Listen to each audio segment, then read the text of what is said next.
এশার পরে শুধু এক রাকাত বিতর পড়লে হবে কিনা, এটাই তো সুন্নতের পরে। দেখেন এশার সালাত ফরজ 4 রাকাত, এতে কোনো কমতি চলবে না। 4 রাকাতে কম করলে কাবিরা গুনাহ, বরং কুফরির বিষয়টি মারাত্মক গুনাহ, ঠিক আছে। সুন্নাতের রাতে বা বড়ই ফজিলত, কিন্তু এতে বড় গুনাহ হয়ে যাবে এমন কিছু নাই, তবে কন্টিনিউ ছাড়বেন না, অনেক বড় ফজিলত। 12 রাকাত বা 10 রাকাত সুন্নতের যদি দিনে হেফাজত করে, তাহলে 2 রাকাত সুন্নত, এটা সুন্নতের রাতে বা সুন্নতে মুআক্কাদ আমাদের দেশের লোকেরা বলে, সূক্ষ্ম হচ্ছে সুন্নতের রাতে বা। আর বেতর সর্বনিম্ন 1, তার উপরে 3, 5, 7, 9, 11, কথা বোঝা যাচ্ছে। এর মধ্যে সর্বনিম্ন যখন 1, সুতরাং কেউ যদি 1 রাকাত বেতর পড়ে, টোটাল এর সাথে 4 পড়লো ফরজ, 2 সুন্নাত, 1 রাকাত বেতর, যথেষ্ট, কোনো গুনাহ নেই, সর্বনিম্ন আদায় হয়ে গেল। জি, আহলে হাদিসরা সালাফিরা অনেকে এরকম করে পড়ে। আহলে হাদিসদের আমল ঠিক এরকমই, যারা আহলে হাদিস এলাকার মানুষ, আহলে হাদিস মসজিদ দেখবেন যে ওই রকমই পড়ে, 7 রাকাতই পড়ে।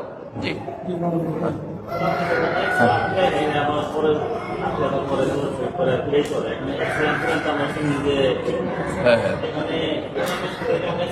ইমামের সাথে সহসিদ্ধা ইমামের সাথে করছেন, আর ইমাম এক সালাম ফিরার পর সহসিদ্ধা করছেন, তাহলে কি করবেন? ইমামের আনুগত্য করবেন। এখানে তো ইমামের বিরোধিতা করা সম্ভব না, আপনার নামাজে কোনো ক্ষতি হবে না, তার সুন্নতের খেলাফ কাজ করেছে, ইনশাআল্লাহ নামাজ হয়ে গেছে, কোনো অসুবিধা নেই।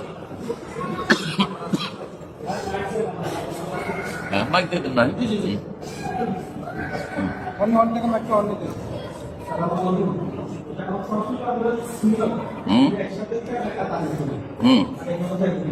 এক সালামে না 2 সালামে, এটাই বলছি। জোহরের, শুধু জোহরের সুন্নত 1 সালামে আদায় করবেন না 2 সালাম? হ্যাঁ, কি হলো? ও আচ্ছা আচ্ছা, শোনেন, জোহরের হোক আর অন্য সুন্নত হোক, নবী সাল্লাল্লাহু আলাইহি ওয়াসাল্লামের একটি হাদিস, বেশ কিছু হাদিসের কিতাবে সহিহ হাদিস, সালাতুল লাইল ওয়ান নাহারে মাসনা মাসনা, রাত দিনের সুন্নত নামাজগুলি 2 করে, এটাই বেশি উত্তম, এটাই বেশি উত্তম। সুতরাং জোহরের আগে যারা 4 পড়তে অভ্যস্ত, 2 পড়ে সালাম ফেরেন, এটা বেটার, এটা উত্তম। কিন্তু হানাফি সমাজে যে আমলটি আছে, একটা হাদিসের আমল করে, সেটা হচ্ছে যে 4 রাকাত লাইসা বাইনাহুন্না তাসলিম, 4 রাকাতের মাঝখানে কোনো সালাম না ফিরে।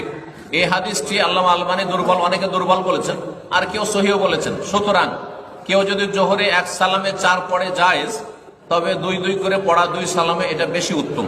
যদি 4 রাকাত 1 সালামে পড়ে, তাহলে কি তৃতীয় চতুর্থ রাকাতে সূরা মিলাবে না? কোনো প্রয়োজন নেই, কোনো প্রয়োজন নেই। যখন তৃতীয় চতুর্থ আপনি বলছেন 1 সালামে, তাহলে শুধু সূরা ফাতিহা যথেষ্ট, সূরা ফাতিহা যথেষ্ট।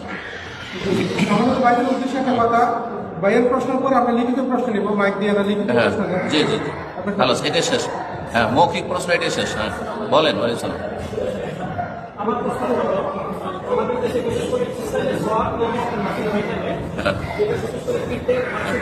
হ্যাঁ হ্যাঁ,